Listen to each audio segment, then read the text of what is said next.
Mais vous allez en parler. Parce que l'intérêt de la légalisation, c'est de protéger la santé publique aussi. Parce qu'il y en a qui sont très opposés à la légalisation. Bien sûr. Je pense au professeur Constantin qui est en ligne de Rouen. Bonjour. Tout à fait. Bonjour. Bonjour. Et vous, c'est pour des raisons sanitaires, j'imagine. Absolument, complètement. Nous sommes dans un système où 1 700 000 usagers réguliers de cannabis sont en train de consommer cette drogue et qui nous permet de voir grandeur nature tout ce qui nous attend si le produit vient d'être légalisé. On tendra vers les 4 ou 5 millions d'alcoolodépendants ou vers les 13 à 14 millions de fumeurs de tabac impénitents. À cette nuance près, c'est que si le tabac tue, le cannabis ajouté au tabac ajoute sa propre toxicité. Et qui plus est, alors que le tabac n'est que toxique au plan somatique, il n'induit pas d'anxiété, il n'induit pas la dépression, il n'induit pas la schizophrénie. Mais ce que vous voulez dire, professeur Constantin, c'est que s'il y a légalisation, il y aura augmentation de la consommation. C'est ça que... Évidemment, il y a déjà une pression très forte qui s'exerce contre l'écluse. Ouvrez les portes de l'écluse et ça deviendra un véritable tsunami. Les deux drogues dont on connaît justement les effets de la légalisation, c'est l'alcool et c'est le tabac. Francis Caballero. En plus, vous êtes un anti-tabac, Francis Mais moi, Caballero. je suis très sensible aux arguments de santé publique. Je peux comprendre ce que dit le professeur Constantin quand il dénonce les dangers du cannabis quand on en abuse. Car moi, ce que j'affirme tout simplement, c'est qu'on peut consommer du cannabis avec modération. Alors, on peut discuter ce qu'est de la modération, mais je vais être direct, parce qu'ils appellent ça un usage chronique. Celui qui fume un pétard tous les soirs, tous les jours pour s'endormir, selon moi, il fait un usage relativement modéré qui ne trouble pas l'ordre public et qui ne pose pas de problème de santé. C'est d'ailleurs à la limite de l'usage médical. C'est d'ailleurs à la limite de l'usage médical à ce moment-là. Monsieur Constantin appartient à ce que j'appelle, de mon point de vue, évidemment, le courant diabolisateur du cannabis. On diabolise le cannabis depuis des années, c'est la base de la prohibition.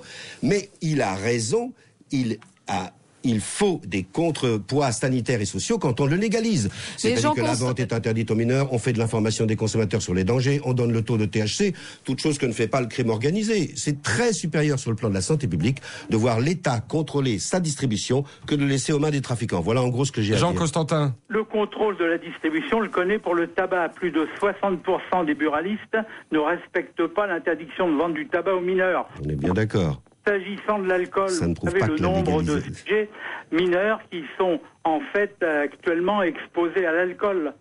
Et vous ne voulez pas prohiber le tabac et l'alcool. Donc vous voyez bien que moi je suis d'accord avec vous, hein. Les abus de l'alcool, l'alcoolisme, je les combats. Les abus du tabac, le tabagisme, je le combats. Je rappelle que le tabac est interdit aux mineurs, interdit dans les lieux publics, interdit publicité, etc. Il y a des réglementations protectrices de la santé publique et il faut savoir qu'elles sont relativement efficaces puisque la consommation de tabac est passée de 95 milliards de cigarettes en, disons, 1976 à 55 milliards aujourd'hui. Elle a baissé de moitié. Parce qu'il y a eu une prise de conscience. Il y a eu les lois Evin, les lois Veil, et ça a effectivement provoqué la prise de conscience des gens. Et c'est la raison du succès de la cigarette électronique, dont je suis l'avocat aussi. Avec un rajeunissement des premiers usages, avec une augmentation considérable des adolescents, comme pour le cannabis qui maintenant, entre la 5e et la 4e, 300 000 de nos gamins se sont déjà approchés du cannabis, une drogue qui n'a normalement pas droit de citer. La France est championne d'Europe de consommation de cannabis chez les adolescents quand même. Hein. Ça prouve que leur système ne marche pas.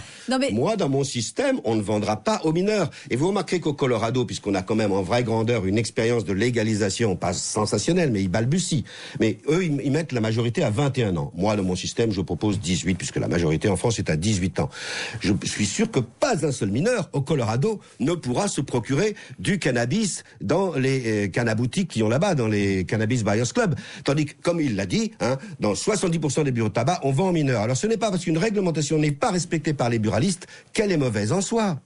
Jean Constantin, je voudrais revenir juste sur quelque chose que disait Francis Caballero tout à l'heure. Il disait quand on fume une fois par jour, c'est pas grave, c'est inoffensif. Vous êtes d'accord ou pas avec ça, parce que vous êtes pharmacologue? D'accord. De toutes les drogues, le cannabis, par son tétrahydrocannabinol, est la seule à se stocker très durablement dans l'organisme. Un joint, c'est une semaine dans la tête, et plein de joints, c'est pour des semaines dans le corps et dans le cerveau. Donc c'est beaucoup plus nocif que la cigarette. Quand l'alcool disparaît du sang, il disparaît de l'organisme. Oui. Quand le cannabis disparaît du sang, c'est pour aller se loger dans le cerveau.